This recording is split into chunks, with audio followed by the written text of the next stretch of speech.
चलिए अब हम बात करेंगे इथेनोइक एसिड की।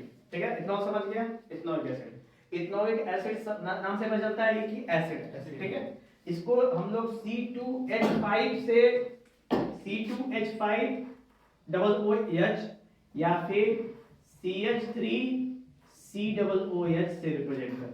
ठीक है, तो इसे क्या कहते हैं हम लोग? इथेनोइक एसिड कहते हैं, या इसको हम लोग किसी और भाषा में कह सकते हैं कार्बोक्सिलिक एसिड भी कह सकते हैं। ठीक है, या इसका एक और नाम है एसिटिक एसिड। क्या बोलते हैं इसको? Acetic acid. और जब हम एसिटिक एसिड में थोड़ा पानी मिला देते हैं ना, तो इसका नाम चेंज होकर क्या बन जाता है?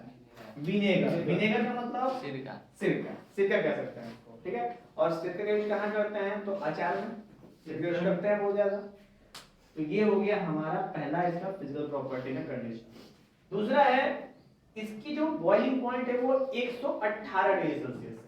ये 118 डिग्री सेल्सियस पे क्या होता है? बॉयल होता है, यानी पानी से अधिक इसका बॉइलिंग पॉइंट। ठीक है, नेक्स्ट है इसका ग्लेशियल एसिटिक एसिड। अगर हम एसिटिक एसिड को कूल करते हैं, कूल करते जाएं ठंडा करें, तो इसका जो बर्फ बनेगा ना, बर्फ का टुकड़ा, उसका नाम है glacial acetic acid.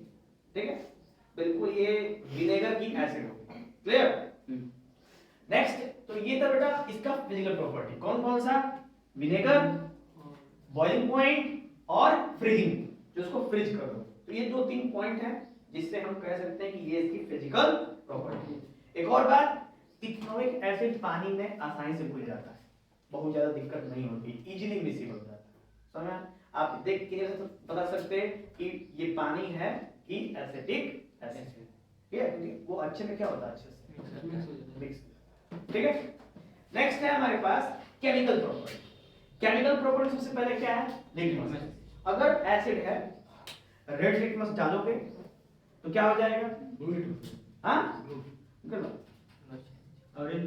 Red litmus डालोगे कुछ नहीं होगा, ब्लू डालोगे तो क्या हो जाएगा? रेड। जो क्या बताएगा हमको कि वो एसिड है, यानी ब्लू लिटमस क्या कर देगा बेटा? रेड कर देगा। क्लियर? अच्छा, नेक्स्ट है reaction with carbonate and hydrogen carbonate. तो जब हम इसको कार्बोनेट से रिएक्शन कराएंगे, किसको? इथेनोइक एसिड को, तो हमको वहां पे सोडियम इथेनॉइड मिलेगा। क्या मिलेगा? Sodium ethanoid. और हाइड्रोजन कार्बन से करेंगे तो भी गए। दोनों केस में, इन दोनों केस में क्या मिलेगा बेटा हमको? सोडियम इथेनॉइड मिलेगा। क्लियर? अब देखो, याद करो, अल्कोहल में मिल रहा था वो सोडियम इथेनॉइड और एसिड में मिल रहा है सोडियम इथेनॉइड। तो ये हम इसको कहते हैं केमिकल प्रॉपर्टी। समझ?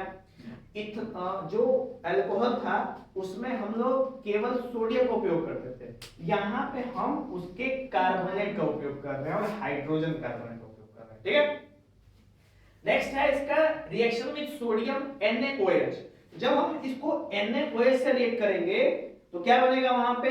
वहां पे भी हमको क्या देगा? ये सोडियम इथेनॉइड देगा, यानी कार्बोनेट, हाइड्रोजन कार्बोनेट और NaOH, तीनों केस में हमको क्या देगा? सोडियम इथेनॉइड देगा। क्लियर? नेक्स्ट है रिएक्शन विद अल्कोहल। तो जब भी हम एसिड को अल्कोहल के संग रिएक्ट कराते हैं तो इससे पहले जाना क्या बनता है? ईस्टर। क्या बनता है? ईस्टर। ईस्टर बनता है। ठीक है, और ये ईस्टर कैसा होता है? स्वीट की स्मेल करता है, बिल्कुल अच्छा बढ़िया स्मेल करता है। तो हम इससे पता कर सकते हैं कि ये है इथेनोइक एसिड। तो एक चीज गौर करो ना, लिटमस को छोड़ दो तो बाकी सभी के सभी मैच कर रहे हैं अल्कोहल से, तो आपको याद करने में बहुत ज्यादा समस्या नहीं होगा, लगभग सिमिलर आंसर मिल रहा है। ठीक है, नेक्स्ट है आपका हाइड्रोलिसिस ऑफ ईस्टर। इसका मतलब क्या होता है? तो जब भी हम ईस्टर को तोड़ देते हैं, हाइड्रोलिसिस, देखो हाइड्रो मतलब पानी और लिसिस मतलब तोड़ना। लिसिस मतलब क्या होता है? तोड़ना। तो जब भी हम पानी की मदद से किसी चीज को तोड़ देते हैं उसको बोलते हैं हाइड्रोलिसिस ऑफ ईस्टर। ठीक है, और इसका यूज कब करते हैं हम लोग? इसका यूज करते हैं साबुन बनाने के लिए। किसका यूज करते हैं? जब साबुन प्रिपेयर करना होता है हमको ना, तब हम लोग हाइड्रोलिसिस करते हैं ईस्टर का, और वहां से हमको सोप का फॉर्मेशन होता है। ठीक है, सोप का फॉर्मेशन के लिए अलग सेपरेट टॉपिक है, हम लोग सोप फॉर्मेशन वहां पे सीखेंगे कैसे सोप फॉर्मेशन होता है, ठीक है। नेक्स्ट है हमारे पास टेस्ट फॉर कार्बोक्सिलिक एसिड। कैसे तुम टेस्ट करोगे, जैसे पता ना अल्कोहल टेस्ट किए थे, अब कार्बोक्सिलिक टेस्ट कैसे करोगे? तो कार्बोक्सिलिक टेस्ट में भी हमारे पास 3 तरीके। पहला hydrogen carbonate test, sodium ethanol देगा। दूसरा आपका ईस्टर टेस्ट, ये वाला कहां गया, ये रिएक्शन विद अल्कोहल, ईस्टर करोगे स्वीट स्मेल देगा। और तीसरा लिटमस, ब्लू से क्या करोगे, तो 3 प्रॉपर्टी इसमें भी है और 3 प्रॉपर्टी उसमें भी है। ये टेस्ट एकदम याद रखेंगे, test of alcohol and test of acid, ठीक है, हमेशा काम करेगा। कभी क्वेश्चन पूछ सकता है, 2 नंबर 3 नंबर एकदम बेथोड़ा का आपको मिल जाएगा बिना करे, ठीक है, इंपॉर्टेंट है, ठीक है, मोस्ट इंपॉर्टेंट है। 5 स्टार कर सकते हो आप इसको टेस्ट को, ठीक है, पूछता है ऐसा। ओके, नेक्स्ट हम लोग बात करेंगे इसका यूज। यूज क्या है इथेनॉइक एसिड का? तो सबसे पहले इसका यूज विनेगर के तौर पे करते हैं हम लोग, खाने में बहुत ज्यादा इसका यूज करते हैं। उसके बाद है हम इसका यूज करते हैं फाइबर बनाने में, यानी केमिकल इंडस्ट्री में। फिर इसका यूज करते हैं हम लोग एसीटोन, एसीटोन समझते हो, जो पेंट में मिलाते हैं ना थिनर, उसमें भी हम इसका उपयोग करते हैं। उसके बाद है डाई, प्लास्टिक, फार्मास्यूटिकल यानी कि दवाइयों में, और इसका उपयोग करते हैं हम लोग रबर इंडस्ट्री में उपयोग करते हैं, ताकि रबर को सॉलिड कर सकें।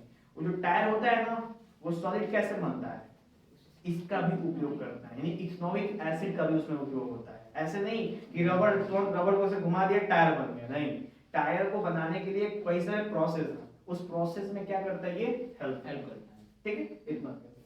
तो ये थे बेटा हम लोग के पास पूरा का पूरा कंप्लीट समरी इथेनॉइक एसिड, और ये ऐसे करके इथेनॉइक एसिड हो जाता है खत्म। क्योंकि अल्कोहल आप लोग सही से रिएक्शन करके जाना, तो इसलिए ये असेसमेंट में इसमें भी रिएक्शन होता है 2 तरीके, ठीक है। अब हम लोग जो नेक्स्ट चर्चा करेंगे वो बात करेंगे सोप एंड डिटर्जेंट।